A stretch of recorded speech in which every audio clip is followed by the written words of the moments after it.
All right, welcome to the Sports Mashup number 99, February 22nd, 2023.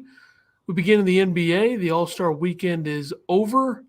Team Giannis beats Team LeBron 184-175. You had the team drafts before the game. The draft took place live. They took the reserves first and then the starters. And these are in order of how they drafted. And I think Giannis had the first pick of the reserves. Yes, I believe so. And Giannis took Lillard first, and then LeBron took Anthony Edwards, and then Giannis took Drew Holiday. LeBron then took Jaylen Brown. Then Giannis took Shai Gilgeous-Alexander. Well, first, Giannis took Ja Morant there. Yeah, and then had to be informed that Ja was the starter. He couldn't pick him yet. Yeah, and then LeBron took Paul George. Giannis took DeMar DeRozan. LeBron took Tyrese Halliburton. Giannis took Pascal Siakam. LeBron took Julius Randle. Giannis took Bam Adebayo. LeBron took De'Aaron Fox. Giannis took Domantas Sabonis, and the last pick was Jaren Jackson Jr. by LeBron. So a lot of people talking about who the last pick might be. It ends up being Triple J from Memphis. Probably shouldn't have been an all-star if you look at some of the other players it could have been, but that's all right. Well, the real last pick, though, was a little marketing. Yeah, for the starters. Giannis took, assuming LeBron started with LeBron had the first pick. Okay. LeBron took Embiid 1, then Giannis took Tatum, then LeBron took Kyrie, which is just okay. You know what's going to happen after he wanted him to come to the LA. Yeah. He was going to get a game in with him again. Yeah. Then Giannis took Ja Morant, which he wanted to in the reserve part, but that's not how it works. Yeah. And 6 or 7 picks earlier you wanted him. Yeah. And then LeBron took Luka, and then Giannis took Donovan Mitchell. Then LeBron took Nikola Jokic, and then Giannis was stuck with Lauri Markkanen, who's the last pick. So the Utah player, the last pick for the starters, which he probably shouldn't have been a starter anyway. He's having a great season. Definitely deserved to be an all-star, but starter, I'm not so sure. I don't know. I forgot who came in because they started the game off. Giannis won the 2 whatever, and then they basically let Giannis score, and then they subbed him out because of his wrist. Yeah. I don't remember who came in for him. I don't remember either. I mean, I'm just going to guess it was probably Dane or DeMar. Yeah. The All-Star game sucks now. That's just kind of what it is. I think every event in this entire thing is pretty bad, but that's a whole different discussion. I was trying to follow it. I had it on the TV, and then, like I was just telling Ethan, all of a sudden I just saw Giannis' team just putting up half-court shots and then trying 3-point attempts and then finally making one, and then the game was just over, and there was still like 6 minutes left in the game. Well, they've been doing it for a few years with the Elam ending and the target score, playing to a certain score based on the points scored in the first 3 quarters. So, But I just hate there was no defense. Yeah, it's not competitive. And because they don't play for anything. Yeah, well, they play for each quarter is certain. Like the much money goes to charity based on who wins. So, but it's not like baseball where players, the All-Star game winners determine who's. Well, that's not even the case in baseball anymore. Well, I just mean used to be, yeah. I don't think it should be that way in the NBA, but I do think there's other ways to incentivize it and make it better. I don't think the NBA is ever going to do that, but yeah, it's hard to watch, especially with how long it takes. Like, do we really need a pregame performance and a halftime performance? Like, who cares? Oh, yeah. Nobody cares about any of that stuff. Tatum was the All-Star game MVP. Scored 80 points. He had scored a new All-Star game record with 55. He's the first player in NBA history to have a 50-point game in the regular season, a playoff game, and the All-Star game. All right. Choked in the finals last year. All right. University of Illinois graduate and former 11th overall pick Myers Leonard's back in the NBA, signed a 10-day contract with the Bucks. Obviously had that whole situation with the racial comment that he made during a Twitch stream. And then he had like a huge nerve issue in his leg. Yeah. Or we had knee or ankle surgery, and suddenly he couldn't work out, and then his one leg was just super skinny. He couldn't do anything with it. He went to so many different doctors. They finally figured out it was a nerve issue, rehabbed it, back.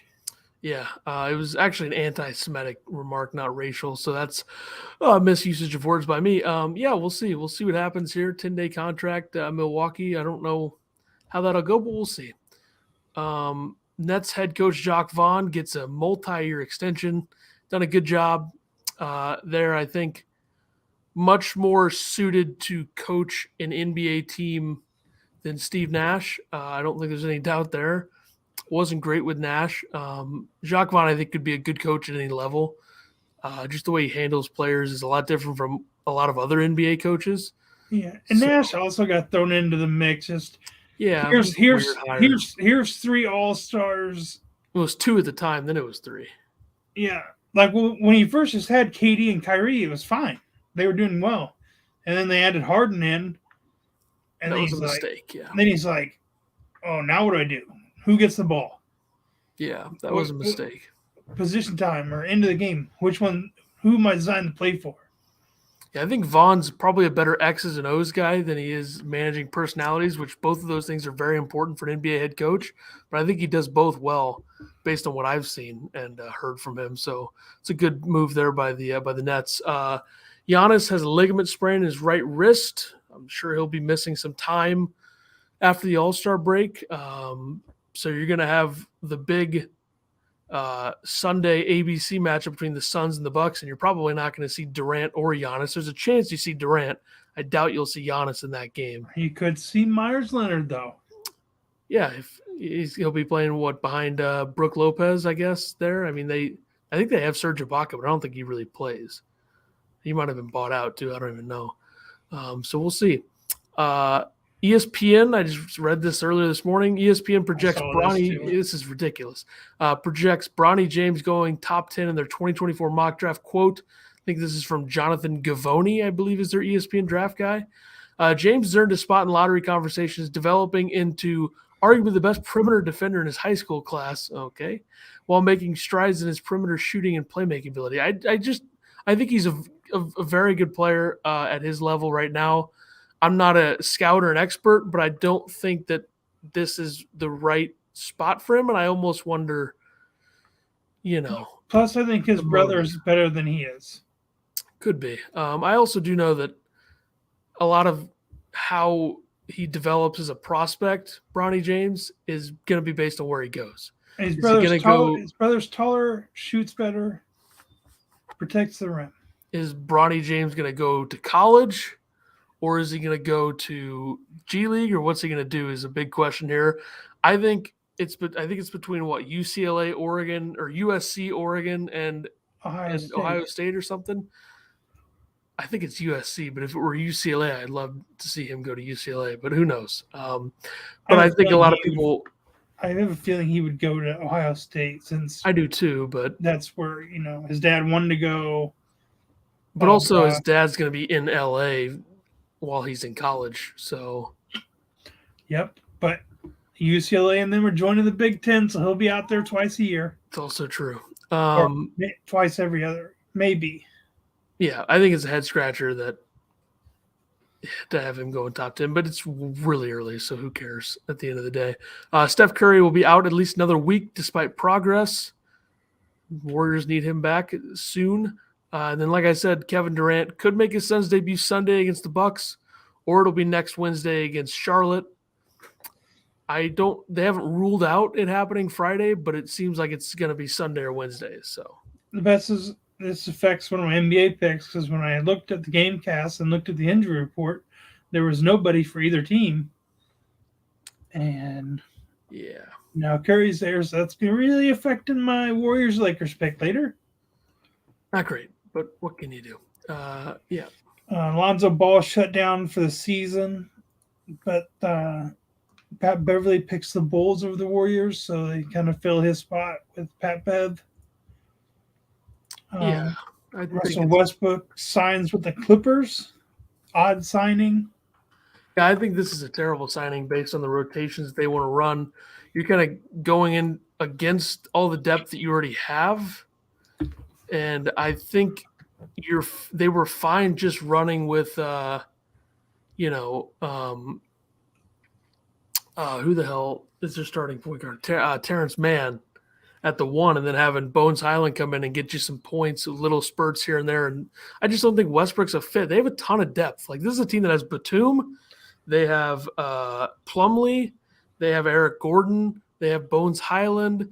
And they have the other dude that I'm thinking of that I can't get the name off the top of my head. Did Paul George and him play together at OKC? I believe they did have a year there, yeah. And I think Paul George is probably a big reason why this is happening. I mean, he didn't have to go very far. He's playing in the same arena. Yeah. I think it's a terrible move, but that's just me. I think a lot of people actually think that, by the way, but what can you do? Kevin Love was bought out from the Cavs, signs to the Heat. I don't understand why the Cavs bought Kevin Love out, to be honest. Even if you think he's taking a step back, why run the risk of him going to a team that you could play in the playoffs? Like, he can still shoot, I think. He had a bad month of February, but I don't understand why you risk this.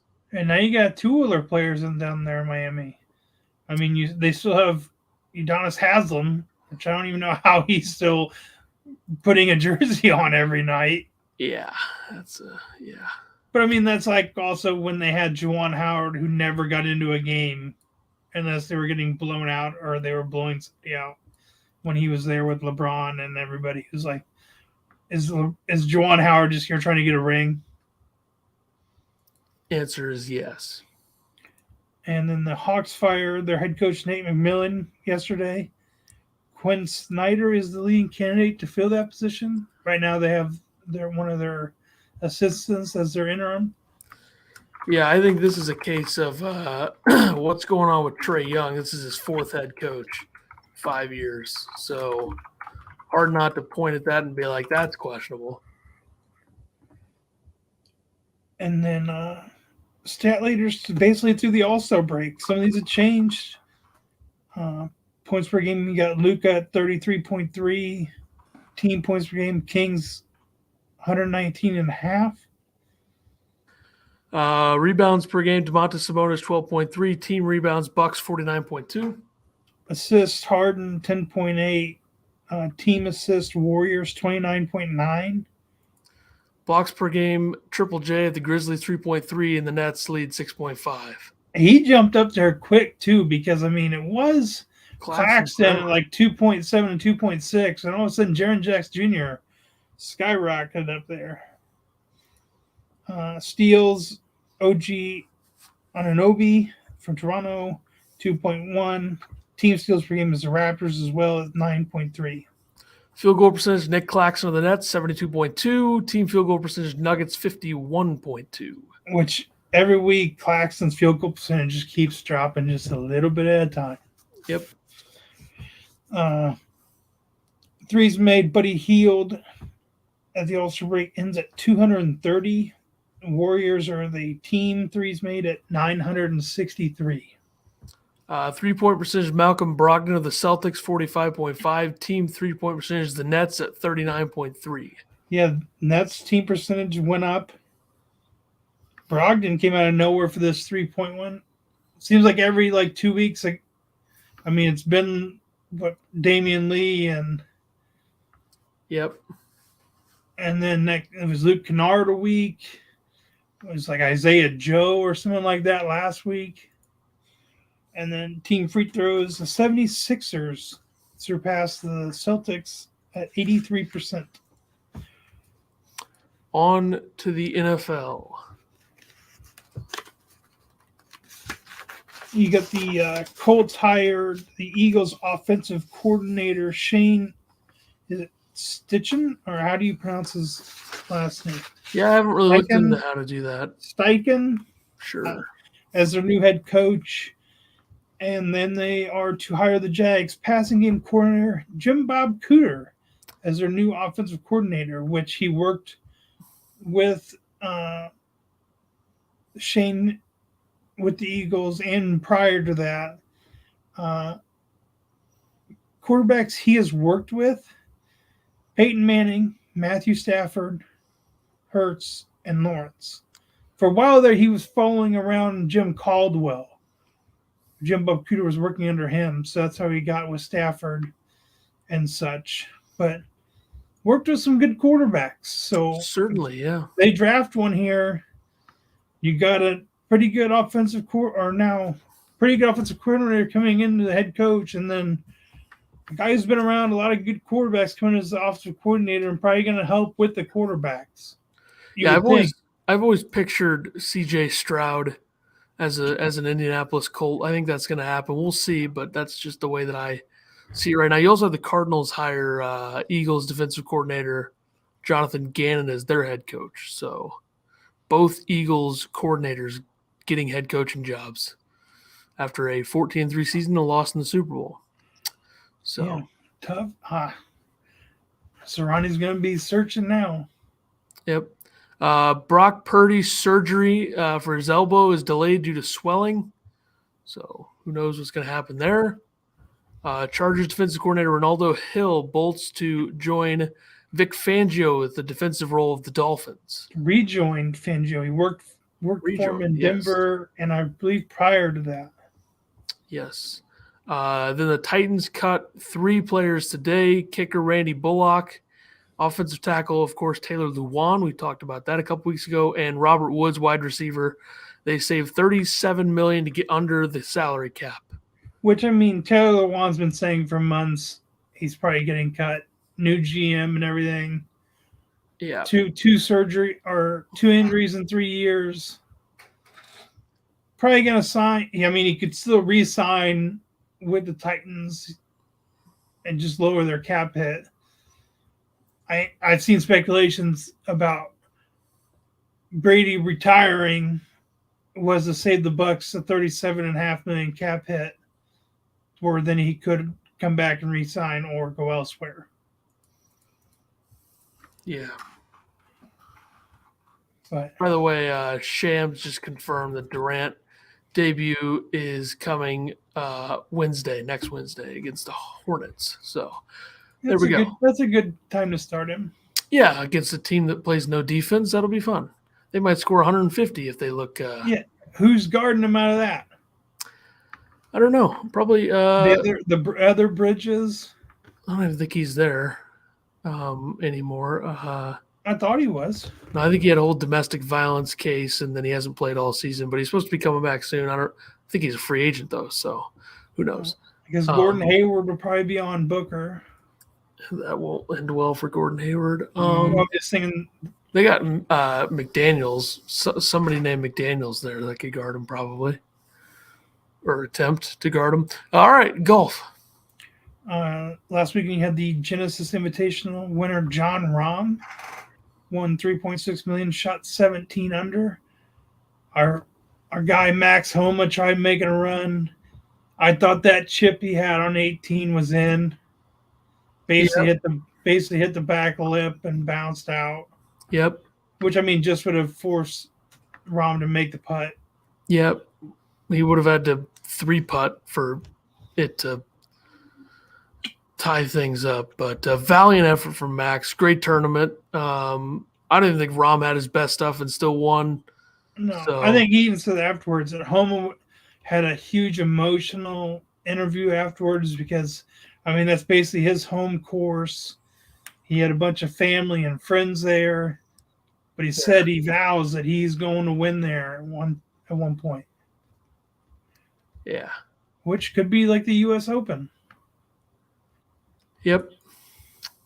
And then this weekend you have the Honda Classic defending champion Sepp Straka at PGA National Resort and Spa, the Champion Course, Palm Beach Gardens, Florida.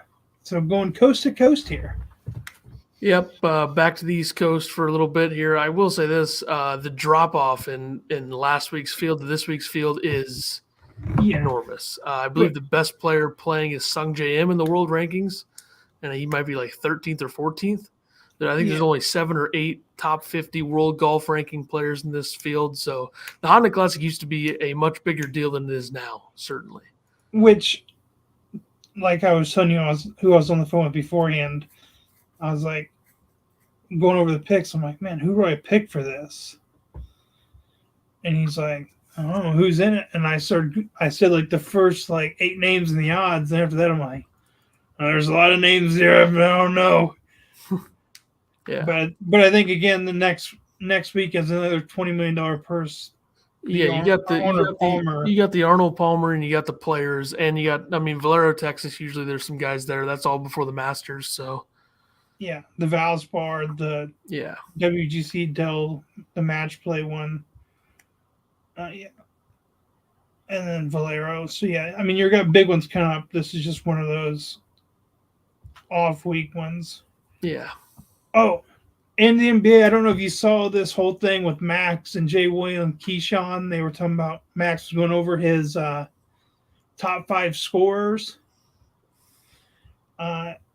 He started at 5 with Kobe, 4 with Durant, 3 with Kareem, 2 with Wilt, 1 with Jordan. Was talking about LeBron just because of his size and everything, and blah, blah, blah. He shouldn't have made it. But then he kept contradicting himself because he's like, well, when Wilt played, he was just a 7-footer playing against a bunch of 5-footers, 5.5, 6-foot guys. Well, so Jay Will Keyshawn were both yelling at him. At one point, Joe even walked off the set. And then career points, including playoffs. LeBron is 6 on that list, but with the most points. But he's 4 and 6 in the finals. Kobe was 5 and 2. Durant's 2 and 2. Kareem was 6 and 4. Wilt was 2 and 4. And I think he won one of those with the Bucks before leaving. And then Jordan was 6 and 0. I think one of the great things about LeBron is that the first thing that you think of with LeBron in terms of his game is not scoring. You don't think of LeBron as a scorer. I think that's one of the biggest things with him. And now he's the all-time leading scorer. So it's a bit different that way. Like you'd think of Durant as a scorer. I guess you think of Kobe as a scorer. I don't know if I think of Jordan as a scorer first. But that's probably because the first thing that comes to mind with Jordan is winning. So he played a team game as well. He got everyone involved. Most of the greats do. LeBron does. LeBron says that he gets more enjoyment out of getting his guys open and giving them a pass than he does scoring. Probably not with the Lakers, though, because that team, he's got to do it all and himself. Then the NFL, they released their franchise tag money. Quarterbacks, $32.416 million. Running backs, $10.091 million, which I feel is low for running back. Receiver, $19.743. Tight end, $11.345. So a tight end makes more than a running back if you franchise tag him. Offensive lineman, $18.244. Defensive end, $19.727. Defensive tackle, $18.937. Linebacker, $20.926. Cornerback, $18.14. Safety, $19.46. Punter, kicker, $5.393. All right, let's do the college hoops.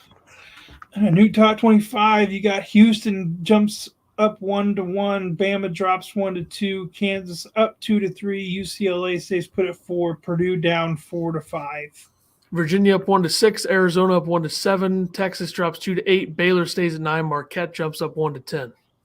Tennessee drops 1-11. Gonzaga up 1-12. Miami up 2-13. Kansas State down 2-14. St. Mary's up 2-15. Xavier stays at 16. Indiana drops 3-17. UConn up 2-18. Creighton drops 1-19. Providence up 4-20. Northwestern jumps in after being unranked to 21. San Diego State drops 1 to 22. Iowa State keeps dropping, drops 4 to 23. TCU drops 2 to 24, and Texas A&M at number 25 after being unranked. And there's already a bunch of big losses last night. I don't know if you saw this. Last night you had Kansas State beat Baylor. Texas A&M beat Tennessee. Marquette and Creighton had a good game. Marquette won by 2. Texas beat Iowa State by 18, 72 to 54. Michigan State beat Indiana. And Villanova beat Xavier, 64 to 63. Yeah, already a lot going on. And there'll be a lot Saturday because there are a ton of games Saturday with top 25 teams, and actually and a few Sunday as well, I believe. So, and somehow today already, the UConn-Providence game has already started and only has 11 minutes left in the first half. It's a 5:30 tip our time, I believe, yeah.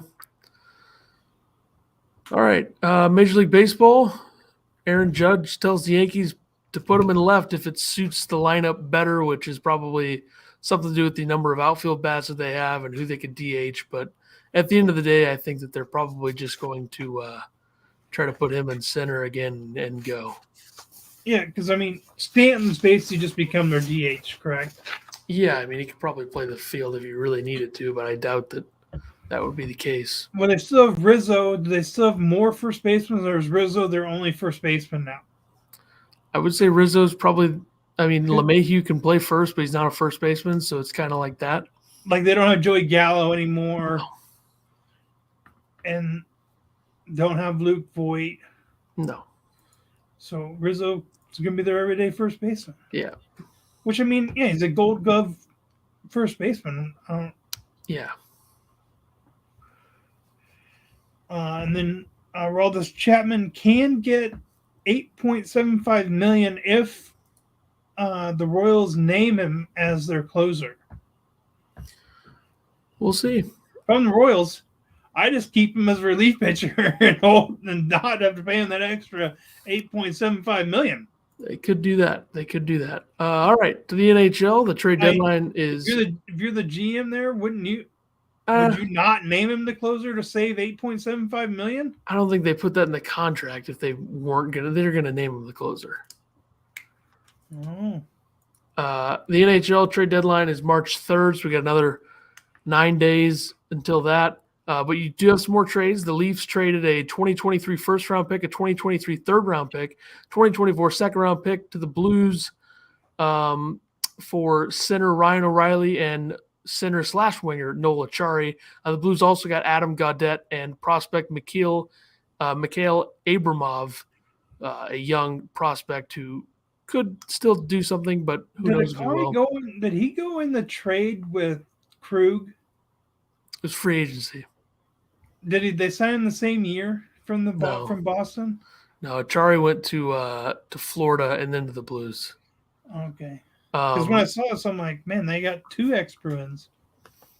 Yeah, the Blues retained 50% of O'Reilly's salary for the rest of the season. The Wild jumped in, retained 25% of it as well. They got a 4th-round pick for that. So pretty much the Blues retained 50%, traded him to the Wild, which is just kind of a little thing that you got to do to make this happen and make it work for the Leafs. And the Leafs then got him from the Wild. So the Leafs are paying 25% of his salary against the cap for the rest of the season. And combined, the Blues and Wild are 75% of it for the rest of the season. So that's just how that all had to go down. It's certainly cap circumvention, but the league allows it, so whatever. And the Leafs gave a 2025 forward to the Wild. Yeah, so the Wild just helping the Blues for no reason, whatever. Latest in the trade market before March 3rd. How many first-round picks do you guys want this year? Up to 3. I don't think they're going to make the picks, all of them. I think they're definitely going to trade at least one of the 3, and they could get another, but we'll see. Maybe two of them traded, so we'll see. Because the top player in the market right now is Timo Meier, a forward with I think he's got 30 goals already this year for San Jose. Currently, the Devils are the big name in the market for him. The Canes are interested, and the Blues are interested because they want to not have to do a full rebuild, so they would weaponize the first-round picks that they've gotten from Toronto and New York and move them to San Jose for Meyer.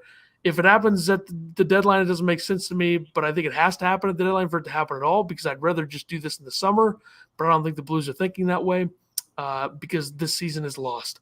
You got Columbus defenseman Vladislav Gavrikov, who's an okay defenseman. It looks like the Bruins are the heaviest on him, but I will say this, there's apparently a framework of a deal that's already done between the Bruins and the Blue Jackets, but they haven't gotten to the finish line yet. The rumors that the Bruins would be giving up a first and a third, which I think is a major overpayment for Gavrikov, who is probably a third pair guy on Boston, so I don't understand that at all. No, I wish they would have gotten the guy from Dallas last year. Who is Dallas's main defenseman who won it out last year? Big name. Klingberg? Yeah. Yeah. I wanted them to get him last year. Yeah, I think giving up a first for Gavrikov is a major mistake, even if it's a late first, because this year's draft is loaded in the first 3 rounds. So no, and the way your team's playing right now, and how your defense is looking, why would you give? I can understand getting a young guy where you're not going to give up as much. Yeah, but to give up a first and a third when your team's already playing this well. Yeah, it doesn't make sense. And then you also have Patrick Kane of the Blackhawks. Who knows if he'll be traded? Kind of up to him at this point. And there's also a few more names in the market, such as Ivan Barbashev of the Blues. He's more than likely to be traded. Jacob Chikrin, I don't think he will be traded, but the Coyotes still holding him out of games for trade reasons. So is that Barbashev? Is he a defenseman? No, he's a middle 6 forward. Heavy hitter. And Colton Parayko is another name that's been mentioned. That's a defenseman for the Blues, and I don't think that'll happen, but you never know. But there should be a lot of trades still to come. Yeah, if I'm Boston, I wouldn't mind giving up a first and third for him. Sure, I would do that. I mean, he's not an old player. He's not a young player. 28, I think, yeah. And then last night, Oilers – McDavid, 5th fastest to 800 career points. His 800th point and Draisaitl's 700th point happened on the same play. I think it was an assist from McDavid, and Draisaitl scored. That seems likely, yes. But Gretzky is 1 at 352 games. Mario Lemieux, 410, Mike Bossy, 525, Peter Stansby, 531, and then McDavid did it in his 545th game. But also shows the difference of, the game is elevated way more than when Gretzky played. Yeah, the eras are much different. The live puck era was Gretzky, Lemieux, just games where there were 9 goals a game pretty much every night, so yeah, it's a bit different. Goaltending pads have gotten way bigger. Yeah, it's kind of hard to put into words just how great of a scorer McDavid is in terms. Which I know a lot of the older hockey guys, and even some of the new ones, don't like how big that they've made the goalie pads. Yeah, their leg pads are so much bigger. Their glove, their blocker. I don't necessarily disagree with that. No, because it'd be nice to see more goals a game. Some teams still do it. There still are plenty. There's still a lot of scoring. It's just kind of the teams that are the worst in the league are typically associated with a lot of goals being scored in the game. But you see some of these goalies outside of their pads, it's they're so tiny. Put their pads on, they fill out that net. Yeah, it's true. Stat leaders through February 21st. McDavid leads in points now 105. He's 20 ahead of the next, which is his teammate. Yep. Defenseman points, Erik Karl's still at 76. He's 16 ahead. Rookie points, had a big week. Rookie points, Matty Beniers of the Seattle Kraken at 40. He's 8 ahead. Hey, moved up. He was at 36. Got 4 points in the last week. Yep. Goals, McDavid, 44, 3 ahead, which was of Pasta, who had 2 big games. And then McDavid's like, nope, you're not catching up to me. You got defenseman goals, Erik Karlsson at 18, 2 ahead. Rookie goals, Benier, 18, now 4 ahead. Assists, McDavid 61, 2 ahead. That's Kucherov, Yep. who was beating him, and McDavid said, "Nope, you're back in my rearview mirror again." Yep. Carlson is the defenseman assist at 58, 9 ahead. Rookie assist is Matthias Michelli of the Arizona Coyotes at 24, 2 ahead, passing, I believe it was Cole Perfetti last time. Yeah, they were tied. Perfetti then passed him, and then Mateus was like, "Oh, coming back." Yeah, it's been a few months for him to. He was the leader a couple months ago, I think. Goal wins. Linus Olmark 29, 2 ahead.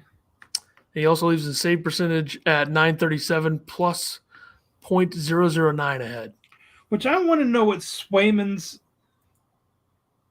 Well, I mean they have 43 wins, so Swayman has 14. But I want to know what his save percentage is because he seems to get more shutouts than Olmark. Yeah. I think Olmark played the first game after the All-Star break, and then Swayman played and they won 5-0. Then Olmark again. But point team leader, the Bruins 43, 8-5, 91 points, 7 ahead. All right, let's do the picks. We got both NBA and NHL for Thursday, as there's no NBA tonight. It starts back up from the All-Star break tomorrow. I got the Warriors +5 over the Lakers. This is where I thought Steph was going to be back, so I thought this was like a gimme pick. And then I have the Lakers still suck. I got the 76ers -4 over the Grizzlies. I have the Cavaliers -2.5 over the Pacers and the Mavericks -13.5 over the Spurs. Don't care who's playing for Dallas. The Spurs are horrific. Well, once again, look at the game cast. Didn't see any injuries in that game, but didn't want to touch that big spread. Because, I mean, we've only seen Kyrie and Luka play in one game together. Yeah. NHL, I got the Oilers -110 over the Penguins. They were both -110 in this game. And then I have the Blues -120 over the Canucks. That's a mistake. Maybe. I guess the Canucks are bad. Oilers -110 at the Penguins and the Rangers -165 at the Red Wings. I'm taking your team, and you're telling me it's a mistake. Well, they're terrible. I mean, I think the Blues have been outscored 13-4 since the O'Reilly trade. Of course, Vancouver's terrible, and the Blues did play Carolina, who's good. They played Ottawa, who's not that good, but still better than the Blues at this point. And then they played Colorado. So it is a huge step down. Yeah. And the Blues are getting they're getting Saad and Buchnevich back in the lineup. So that's yeah, and they're getting a little more ice time with the new guys. So yeah. All right, college hoops. Thursday I have St. Mary's over Pacific, and out of the Atlantic 10, I have Memphis over Wichita State. I got Michigan over Rutgers, and then venturing over to the Conference USA, give me UAB over Rice. Friday I have Xavier over Seton Hall, and out of the MAC or the Mid-Atlantic, I have Iona over Mount St. Mary's. I'll take Xavier over Seton Hall as well. Then give me VCU over Richmond. And Saturday, I have Alabama over Arkansas and Miami over Florida State. I got UConn over St. John's and TCU over Texas Tech. Which I tried going on to DraftKings and parlaying all my college hoops. It won't let me get past today's games, so I can't even try to parlay them. Because I guess before we get to golf, I was 12-1 last week. Well, at least I tried to keep pace. I was 10-1. I was 2-0 in the NBA, 1-1 in hockey, 6-0 in college hoops, and then I hit John Rahm to win. Max Homa top 10, he finished second. Patrick Cantley top 20, he finished third. And then Tiger, I thought was going to do it for me for top 40. He tied 45th. He was one stroke behind being tied for 40th. Then I had Scotty Scheffler top 5. He tied 12th. Not bad. Gonna And I be thought Tyrell Hatton might make a run to win after his good week the week before, and then he tied for 40th at 2 under. Yep. But now I'm 727 and 562. 709, 551. So this one will be a little tricky in golf. Who knows what we could hit here? Yep. To win, I have Sung J M plus 1,000, Matt Kuchar plus 2,800, and Adam Svensson at plus 3,000. I have Sung Jam plus 1,000, Denny McCarthy plus 2,800, and Steven Yeager plus 5,000. I almost picked him. Top 5, I have Billy Horschel plus 550, a guy who really needs to step up his game. I got a guy who's been in decent form recently, Matt Kuchar plus 650, played well last week. Had the lead there for a little bit on Thursday, but it was obviously the first day. I had picked him like the prior 2 weeks, and he didn't make the cut, so I put him in there just because of the field, but I still am not trusting it. Top 10, I have Shane Lowry plus 200. I have JT Poston plus 350. Top 20, I have Harry English at plus 190. Top 20, Lee Hodges, who played well last week, plus 220. And top 40, I have Webb Simpson. Guy I haven't heard of him in a while. Me too. I picked him at plus 120. I just don't understand. I guess looking down the top 40, I tried to look into the positive, the plus numbers, and I was like, Webb Simpson, okay. He's probably hurt or something or just playing poorly. And then when I saw him, I saw Peter Malnati. I'm like, man, I haven't heard that name in a while.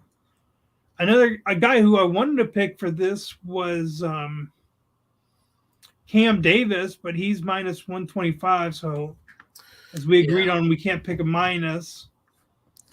Kind of a bizarre number for Webb Even Simpson. Sepp Straka was minus 115. And he's the reigning champion of this. There's always a chance that Webb Simpson misses the cut. To win, Sepp Straka was plus 5,000 for the reigning champ. Yeah. And then another thing for us to end this on is I saw a little bubble watch here. Out of the ACC, it says the locks are Virginia and Miami. The should-be-ins are Duke, NC State, and Pitt. And work to do is North Carolina. Out of the Big 12, the locks are Kansas, Texas, Iowa State, Baylor, Kansas State.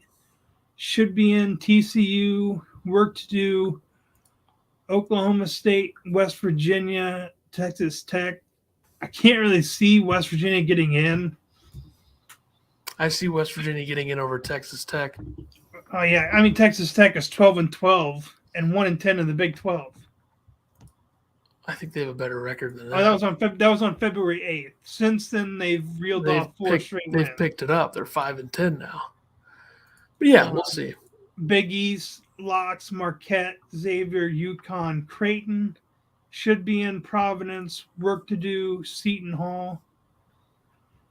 Big Ten, locks, Purdue, Indiana. Should be in Northwestern, Maryland, Iowa, Illinois, Michigan State, Rutgers. Work to do, Wisconsin, Penn State.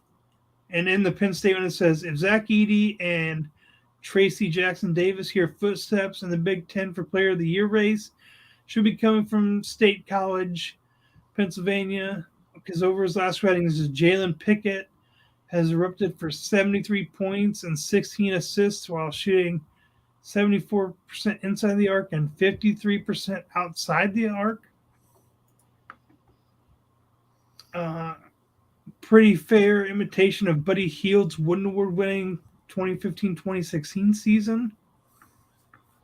Pac-12 locks, Arizona, UCLA. Work to do, USC, Oregon, and Utah and Arizona State. So really no other gimmies for the Pac-12. Yeah. And then SEC locks, Alabama, Tennessee should be in, Texas A&M, Arkansas, Auburn, Missouri, Kentucky, work to do, Mississippi State, American the Locks, Houston, work to do, Memphis, Mountain West, the Locks, San Diego State, work to do, Boise State, Nevada, Utah State, New Mexico, and then the others, Locks are Gonzaga, St. Mary's, work to do, Florida Atlantic, who you would think would win their conference tournament. Oral Roberts, Charleston, North Texas. So So, still yeah. to watch there. Lots to do with college hoops over the next few weeks on this show. So we'll be back next week for the big century mark, number 100 next week. Maybe we'll do something different. We'll see. Yeah, we're going to think of something to try doing for episode 100. Yep, and we'll see you next Wednesday. Deuces.